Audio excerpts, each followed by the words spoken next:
തോരാത്ത മഴയത്ത് വല്ലവരുടെയും പാടത്ത് പണി ചെയ്യുന്ന അമ്മ. 11 മണിയാകുമ്പോഴേക്കും അമ്മ അവരുടെ ചായയ്ക്ക് കിട്ടിയ ചായക്കറിയിൽ നിന്ന് പകുത്തുവെച്ച ചായക്കായി പാടത്തേക്ക് നടക്കും.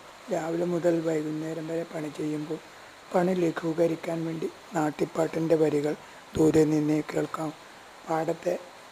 പാടത്തെത്തി ചക്കക്കറിയും കഴിച്ച് പെറുക്കി വെച്ച നെയ്ച്ചിങ്ങയുമായി വീട്ടിലേക്ക്. അതാണ് രാത്രിക്കുള്ള കറി. ആ നാട്ടിപ്പാട്ടിൻ്റെ ഈണങ്ങൾ ഇന്നും തരിശുപാടങ്ങളിൽ പ്രതിധ്വനിക്കുന്നുണ്ട്. ഇന്നത്തെ വിശപ്പില്ലാത്ത തലമുറ കേൾക്കാത്ത പാട്ട്, അവർക്ക് രസിക്കാത്ത പാട്ട്.